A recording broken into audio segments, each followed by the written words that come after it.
In today's video, we're going to be ranking some of yours and some of my favorite fitness influencers on should you listen to them or shouldn't you listen to them on a scale of S tier right the way down to VShreds.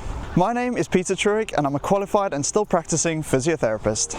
If you're anything like me, as soon as you get stuck in terms of fitness or have a question, you turn straight to YouTube, and why not?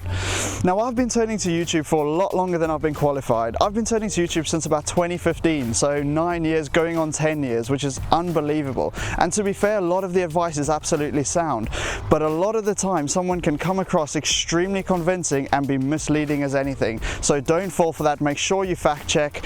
So let's get straight into it. So first up on the list, Jeremy Ethier. Now, we'll be honest, he's someone I haven't really watched too much because when the YouTube algorithm suggested his content to me, I had already watched both the Jeffs, a little bit of Doucette, so I felt I was at a stage where I knew more than what he could give. None of that sounds bad, but let's be real, you don't watch a video if you feel like you know what they're going to say and what they're saying has been repeated before. Now, I'm not saying his stuff is wrong, because it's not, but his channel is aimed at the beginner, which is fantastic. Not many channels are. If you compare what he says to what Dr. Mike says in terms of simplicity of understanding, Jeremy Ethier, if you're new to the gym and don't understand physiology and want a quick simple video, he's absolutely brilliant to listen to.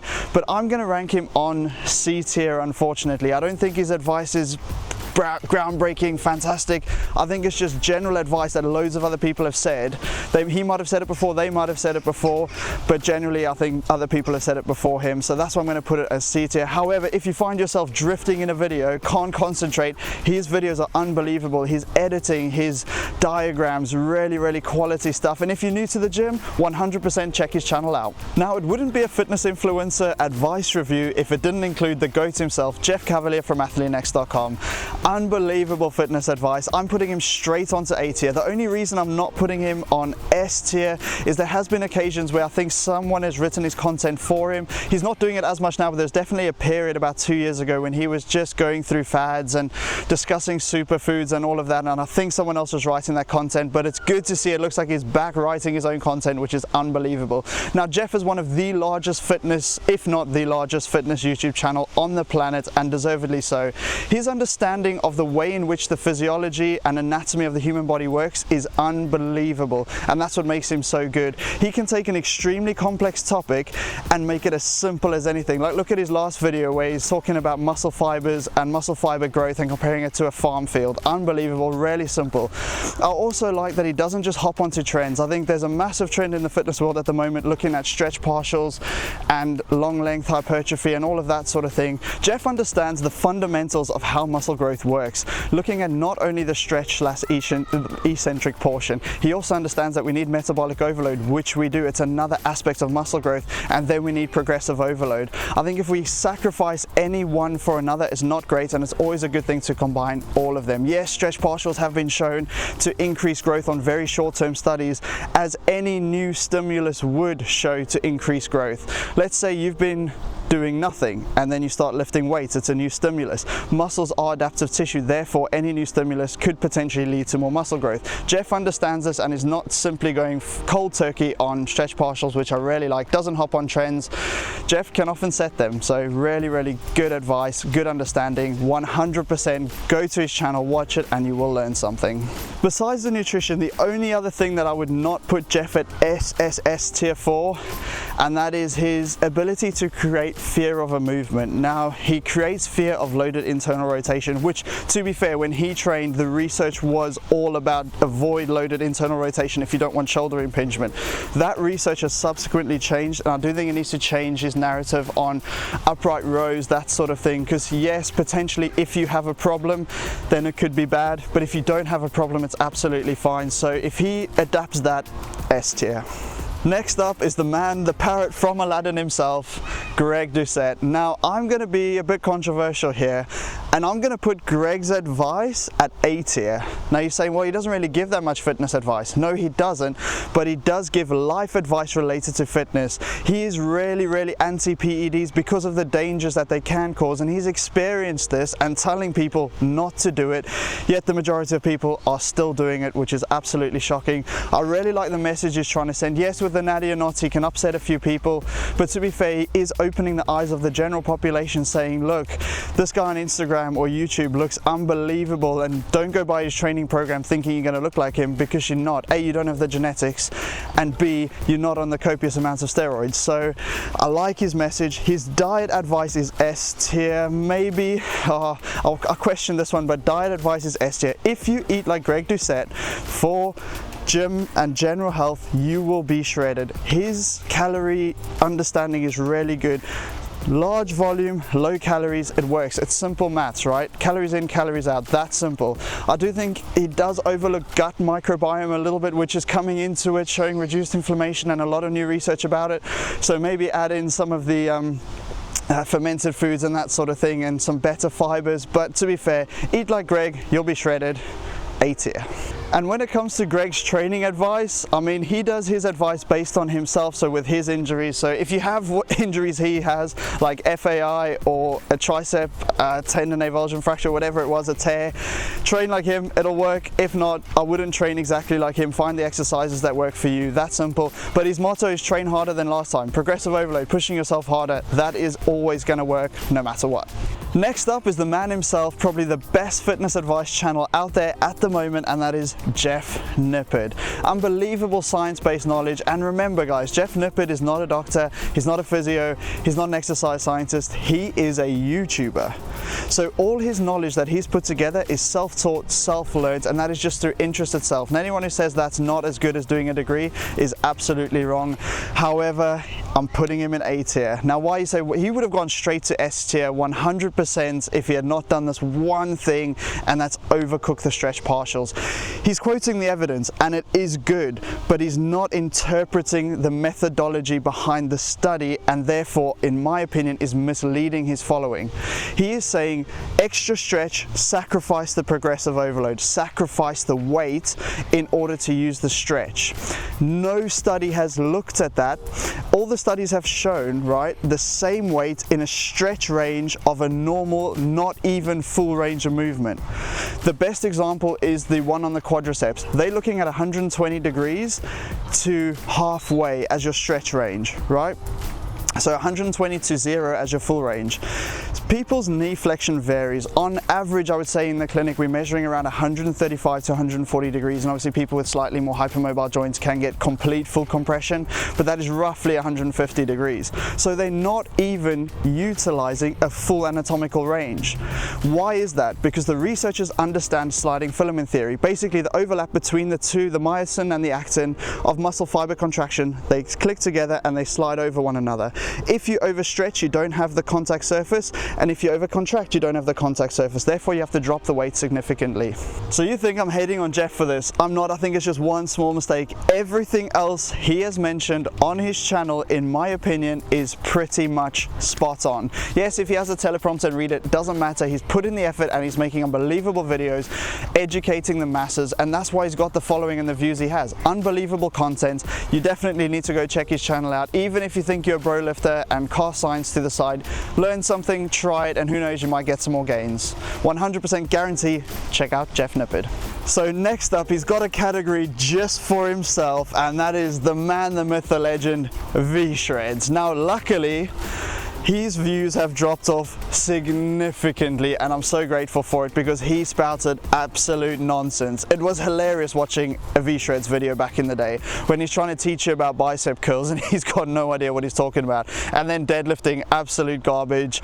I don't even know if those videos are still up, but if they are, put some clips in. That's unbelievable content. And then when he creates his own exercise, now I know he's taken this down, but Jeff from AthleanX made a mockery of it, because VShreds stole AthleanX's ideas and tried to teach them on his channel, but knew nothing what he was talking about. So absolutely hilarious. And then he made up his own exercise. Check this out, and this is why he's going in the VShreds category. Figured it out. I gotta stand out here and then turn. Why? Not full adduction. Don't understand strength curves. And no active adduction. So basically, still a piece of shit. Similar to the Hublot category, if you ever watch Nico Leonard, if you like watches, check him out too. Hilarious content. So next up we've got Will Tennyson, arguably my favorite YouTuber of all time. I absolutely love his content and I'm putting him in C tier. Now I know what you're saying, his channel is not there to educate, and no it's not, but I think you can learn a lot from his channel. He's entertainment, right? It's pure entertainment and absolute gold content. Definitely check him out if you just want to relax and wind down and not engage your brain too much. Brilliant content and a laugh every 5 seconds, unbelievable. But where I see you could use him for advice, it might be slightly different. He does loads of fads. So he does keto for a week, carnivore for a week, vegan for a week. He does different exercise trends for a week. And in doing so, I think it's a good idea to learn from his experience. Watch what he does, watch what he says, and watch how he feels before you hop on these fad diets or fad exercise routines. I think it's really important, and he spreads an unbelievable message. Next up is Jesse James West. Now, very similar to Will Tennyson, but I don't feel like Jesse gives the advice at all, which is fine, but I'm putting him in D tier. He does bring on some guests with some fantastic advice, which is absolutely brilliant. So that's why I'm going to put him in D tier. Now, his content has a very unique spin on it. His video ideas and concepts, I don't know where he comes up with them, and I don't know where he finds his energy, but unbelievable content. I really enjoy just winding down, watching a bit of Jesse James West. But if you want to learn things to take into the gym, probably not the best place to find it. Next up is Dr. Mike Israetel from Renaissance Periodization. Now, if you can't spell that, neither can I. Just search Dr. Mike and then look for it, but you might see a medical doctor come up, not him, the other guy. So first things first, if I had doctor in front of my name, if I had studied in India, I would 100% be using it, but don't be confused, he's not a medical doctor, he's done a PhD. Slightly different, but fair play to him. I would also use it, and 99% of you would do the same thing. But when it comes to his information in his videos, they are outstanding. There's one reason, or there's two similar to Jeff Nippard, but there's one main reason I'm not putting him S tier. And that is the level at which you need to be to understand what he is on about. Now for me, I find his information fantastic. I've studied anatomy, studied physiology, it's my job, it's what I do. But let's say you're someone who's new to fitness, hasn't been lifting too long, and you want to get some advice from him, you're going to watch his video and he's going to throw massive words out there that just go straight over your head. Now that is absolutely fine because of his target audience is the more experienced lifter. So his information is top tier, but that's why I'm putting him down at A tier. Personally, I don't like his video styles. They drag on a bit for me, but that's just me, and clearly they work because he gets millions and millions and millions of views, the most viewed fitness influencer at the moment. So outstanding work from him, brilliantly done. I really like his content, but again with a stretch, the bicep one just threw me off a little bit. So his bicep exercise that he made up where he's lying on a bench, I've talked about this before, so sorry if it feels like I'm repeating it. The study he uses in that, and the only study I can find, because he doesn't actually put a link to it, the only study looking at changing strength curves within a bicep curl is done with a preacher curl on the cable, and use the same cable machine as he recommended. Now he's saying deep stretch, get it right behind you and go extremely lightweight and you'll get it. Yeah, that's not what the study showed. Similar to Jeff sacrificing weight for stretch. The study looked at a preacher curl out in front of you with a cable to make the strength curve harder in the stretch position compared to a bicep which is harder at 90 degrees to gravity, or dumbbell curl, not bicep, as opposed to a dumbbell curl. Now, I don't know how you can link the two, and I might be missing a study, but all my databases, this was the only one remotely close to what he was mentioning. So I don't think the study he's referring to exists, or he's using that one and slightly twisting it to make that exercise look more superior. So that is why I'm putting him A tier. But if you go listen to him, you will learn something. If you watch his channel, you will learn something. Will he help you grow muscle? 100%. Brilliant channel, but sitting at A tier, just below S. So at this point you're like, oh, then who the hell is going S tier? Well, he's coming up soon, so don't worry too much about it. And I also think Mike's channel, the way in which he preaches his training and when he gets guests in, I've tried some of these workouts. I don't think naturals can do that regularly. We cannot recover quick enough. I think it's aimed at PED users, but he does split for a bit of both, so I'm not going to knock him down for that. Next up is the knee over toes guy, and unfortunately straight down into C tier. Now his exercises are good, they load up the quads, which is why he's not D tier. But if you watch his videos and you know what the hell's going on, he spouts a load of crap. He's making up exercise terminology, which blows my brain. However, yes, reverse Nordic curl will load the quads fantastically, but where he comes in with this tibialis anterior, so the muscle in the front of the shin, if that is stronger, that leads to no knee pain. So all these tib and raises, absolute bullshit. There's no study that I can find anywhere under all databases that show anything remotely close to that. Now, it's all right to do tib band raises. Do your tib band raises if you want bigger tib bands, the same as you would do forearm curls if you want bigger forearms. Do they mean you're going to get less knee injury?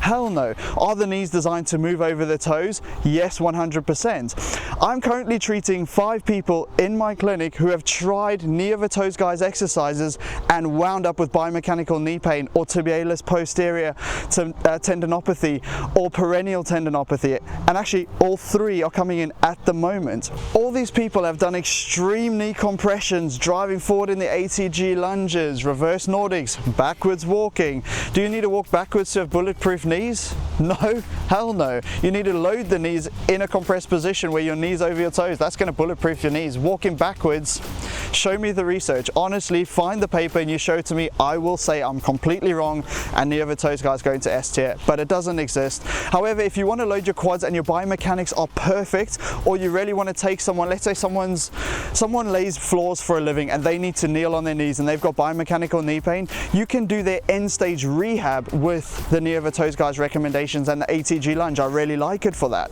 Now, he did not invent the reverse Nordic curl or the Nordic curl. We've been using those for years and years and years in physiotherapy. So yeah, they're great exercises. End stage rehab, end stage once your biomechanics are sound. Next up, we've got the king of the gym bros himself, Sam Sulek.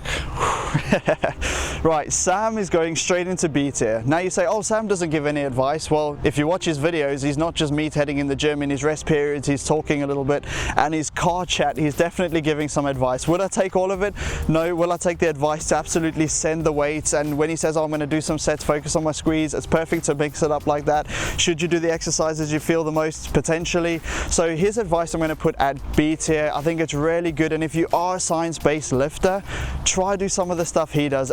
It can transform your physique just because of a new stimulus. Go heavy, cheat the weight up, and you'll still use the muscle, right? It's worth a shot, and there's no exercise technique that's going to lead to more injury, but obviously the heavier weight, potentially the more injury, but again, that's not well researched at all. So don't worry too much about, oh, if I go too heavy with my biceps, I'm going to injure myself. Not necessarily, but if you're on PEDs, potentially, because it degrades tendons and whatnot, but that's a video for another day. And last but not least, our only S-tier person is going to Milo Wolf from Wolf Coaching. Unbelievable content. Now, no, he doesn't get the millions of views because I think he does talk to that higher end level of understanding, which is fine, and I know I knocked Dr. Mike down for it, but Milo Wolf understands the stretch partial. He's the only one preaching how to do it properly. So if you want to check out how to do it, go watch his chat with Jeff Nippard on Jeff's channel. He will explain exactly how to do it, and the way he does it is spot on. He uses heavier weights in a portion where the contracted is their limiting factor, so you can load the stretch position heavier than you could load the full range of movement, and that is where he differs from everyone else, and he understands how to use it properly. So unbelievable, really good content. His other videos are again really good. He's got a bit of a monotone voice, but if you have good quality headphones on, he's quite a filling voice, so I find him quite easy to engage with and watch the full videos. He also understands exactly what he's talking about. He is doing research, so that means he understands the reasons why people are A, choosing the studies, and B, exactly why they're doing their methodology, and C, understands the outcomes correctly. Really top tier information, and no, he doesn't get the millions of views, which he definitely deserves. So if you haven't yet come across him, go check out his channel. It will be a game changer. So my problem with YouTube fitness as a whole is that they all feed off one another, right? They all collab together, which is fantastic, and it does give absolutely fantastic information. And if you just use YouTube, you will grow muscle, you will build muscle, you will have a better physique. So nothing wrong with that. However, YouTubers are exactly that. They're YouTubers. They're not experts in the field as much as they might say they are, but they aren't. They are YouTubers. Yes, if they've done a PhD, that means they did probably a 2-year PhD where they submitted a dissertation on one topic, so they might be an expert on that topic, and it's very specific in terms of the dissertation that you do. For example, one of my colleagues is doing a dissertation on, or PhD on ACL injuries, and it's very specific to ACL injuries. It doesn't make that person an expert in all injuries. They really delve into that, but that is what they do, which makes it fantastic. So they're really good in that field. So my problem with this is we've got so-called experts come onto YouTube and they're not what they say they are. So they are good, they have got unbelievable self-taught knowledge, but if you want to go and see real experts, look at places like Spotify, the Physio Network. Now these are the ones I know. These people are people who train professionals. So these guys are giving advice and training for physiotherapists, physical therapists, osteopaths, chiros. That's where you need to find real quality information. So podcasts like the Physio Network, physios from the UK, Adam Meekins, unbelievable at clearing out the silly BS in the physio world. So really good. Do I agree with everything he says? No. Does he say some really good stuff when it comes to injury, movement, all of that? Yes. And he doesn't create movement fear where someone like Squat University will create slight movement fear into flexion, which is not the case. Spinal flexion in a deadlift squat means absolutely jack. Don't worry if you do, it's fine. Unless it hurts, then don't do it, but that's obvious, right? The other place you can look if you've got any hip injuries or you want to know how to load the hips more effectively is a guy like Mehmet Cem or the Hip Physio. I'll link all of these Instagrams down below. Definitely check them out, because if you want that higher tier of real experts teaching the mass of professionals who then tend to feed off into the YouTube world, that is where you should look for your top tier advice. And yes, if you know of any other people that do the same thing, that train professionals, put them down in the comments below. I'd love to check them out and check out their information. Right guys, if you enjoyed the video, please smash that thumbs up button, and thank you so much for your time and watching the video. Really appreciate it. And if you enjoy this type of content, please consider subscribing to the channel. If not, go check out some of my other stuff, and hopefully one of these days I can earn that subscription from you. Until then guys, we'll catch you in the next one.